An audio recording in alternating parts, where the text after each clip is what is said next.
আচ্ছা, আপনাকে যদি জিজ্ঞেস করা হয় কোন ফল খেলে সবচেয়ে বেশি এনার্জি পাওয়া যায়, তাহলে আপনি কোন ফলের নাম বলবেন বলুন তো? হয়তো বলবেন আপেল, কলা বা কিছু বেরির নাম।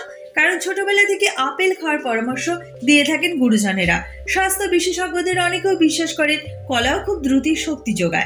সেই কারণেই বিশেষ করে ক্রীড়াবিদ বা পরিশ্রমী ব্যক্তিদের প্রতিদিন কলা খেতে বলা হয়। তবে শুধুমাত্র এই দুটি নয়, আঙুর, আনারস, তরমুজ খেলেও কিন্তু অল্প সময় পাওয়া যায় এনার্জি। কিন্তু শীর্ষে নেই এদের কেউই। এনআইএনএ নির্দেশিকায় 12 ধরনের ফলের কথা বলা হয়েছে। এর মধ্যে রয়েছে কলা, আপেল, আঙুর, পেয়ারা ও অন্যান্য ফল।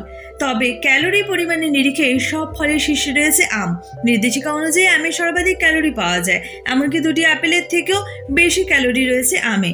জন্য রোগা বা অপেক্ষাকৃত দুর্বল মানুষকে আমের মতো উচ্চ ক্যালোরিযুক্ত ফল খেতে বলা হয়। ভিডিওটি ভালো লেগে থাকলে এবং এরকম ভিডিও জানতে হলে অবশ্যই আমার চ্যানেলটিকে এখনই সাবস্ক্রাইব করুন। ধন্যবাদ।